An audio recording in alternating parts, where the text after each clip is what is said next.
Hey, what's up, guys? This is Quinati, and this is a Raid Shadow Legends video.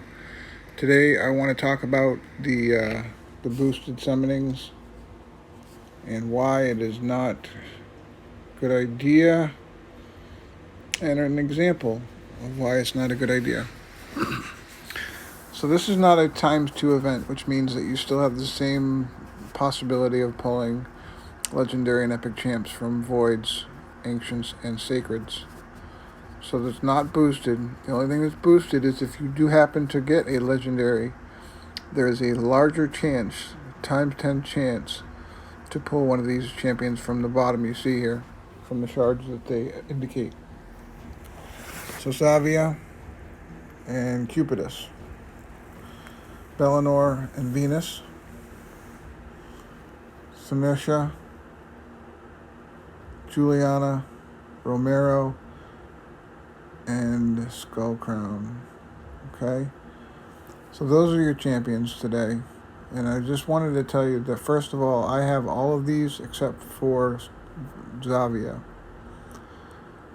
And the pairings on at least Cupidus and Venus, you take a character like Venus who's already got everything and then add a buff strip to her, it's bananas. And I use it a lot. So, I mean, and Cupidus by himself isn't like the top tier champion that everybody is hoping for, but for all intents and purposes, he's used. I use him in a lot too. He's a hard hitter, so he's definitely worth having. But like I said, I have all these, so I mean, my main reason for not pulling shards, I pulled probably 30 and 28 shards this morning because I bought the chain packs. I had a little extra money. I wanted to go for a Zavia, and I pulled a Duplo Marrow. So that's out of those.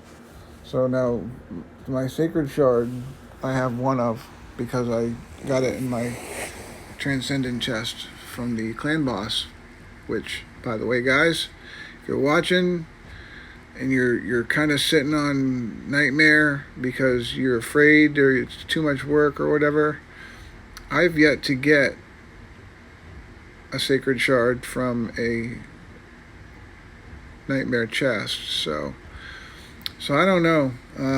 It's definitely not worth it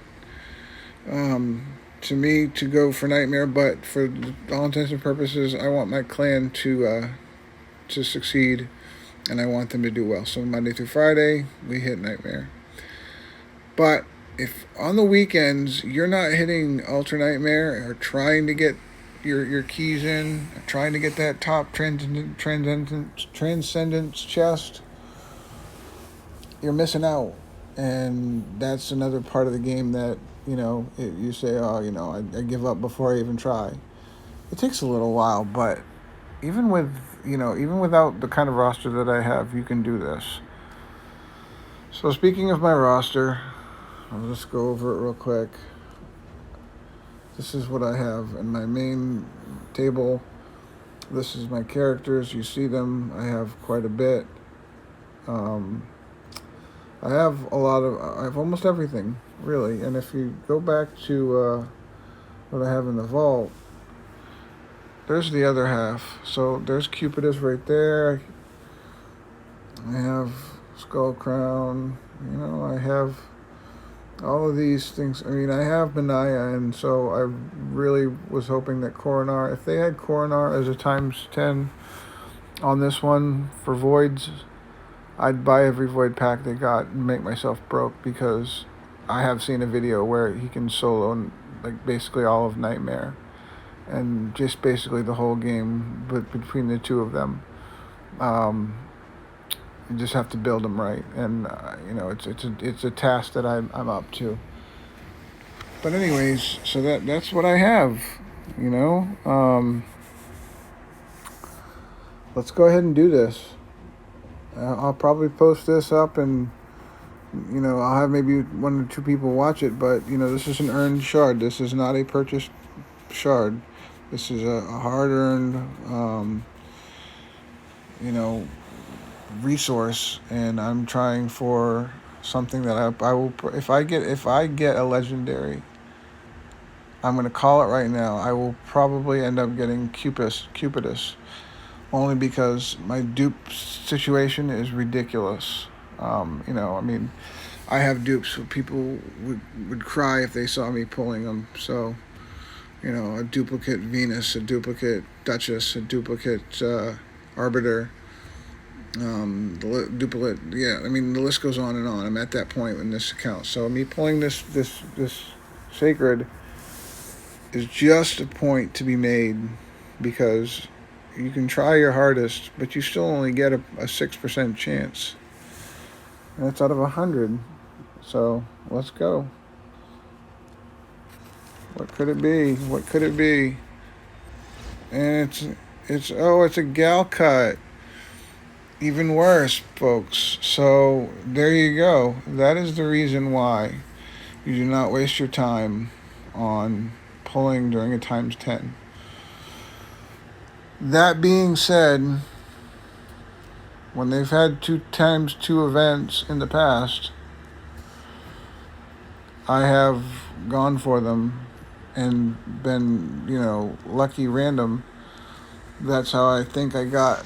It's been a while, and I know I got one of them, one of my champions from a times 10 event, like the day after it was ended. So basically, the event ended, and I pulled like a random shard the next day and got the times 10 champion. So there's something to that. It always pays to do, if you have like a pile of ancients, to do a heat check and just pull like 2 or 3 of them. If you're sitting on a stack of them, a sizable stack, meaning like more than 20. If you have more than 10, if you have like 12, pull 2 of them. Just keep the 10 pull, because you want that for a times 2 event. Don't be stingy with yourself, and just like scratch tickets. Pull one every once in a while. You never know. I do that constantly, and I kind of do the what you earn during the game, play, you pull, and then you buy the packs during the events, because they're always going to release packs.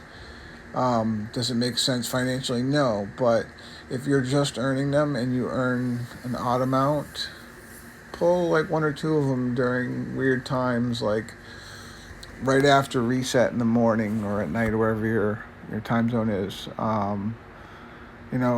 Right after they, start the times 2 or times 10 events. These are the types of things that, is worth trying, because those are the times that the algorithms are going to be different or changed.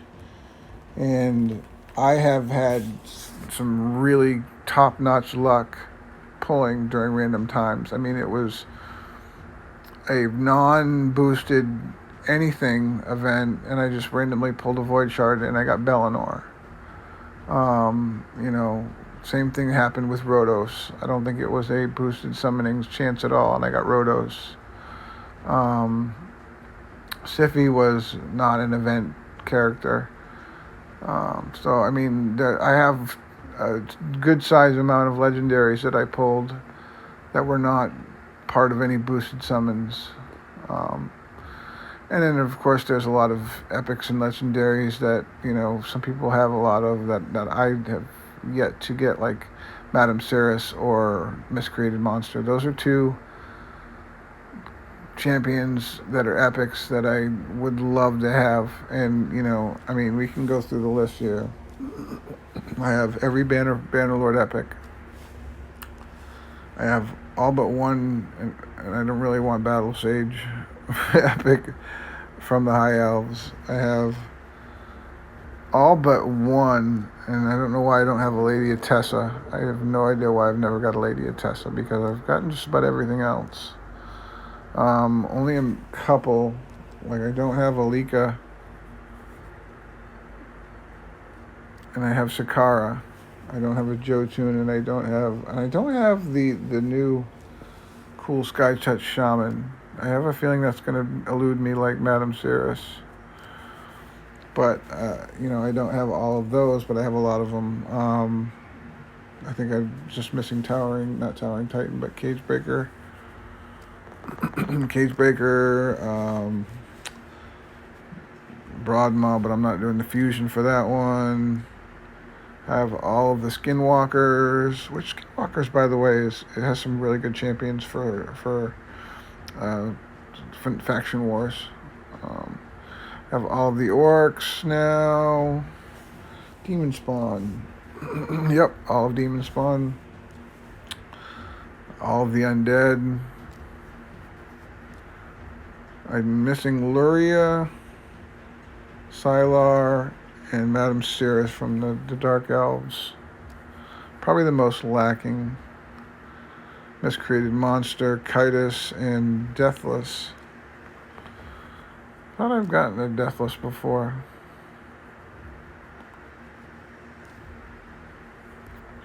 Anyways, that's pretty much that for those. And then, of course, I got all of the dwarf epics. I don't have any dwarf legendaries, and there's only 4, but I don't have any of them. So, pulling shards for me is not really beneficial, and I don't think it's beneficial for anybody else too, especially not your sacreds during a ×10 event. So, if you're watching this and you don't already know this, then this is my warning to you. If you've made it this far, please like and subscribe, and then enjoy the rest of these videos that I put out. Trying to make them better, and your comments always do help. So if you don't like and subscribe and you didn't like it, please tell me why, and I can change it. Other than that, enjoy the day, and happy hunting.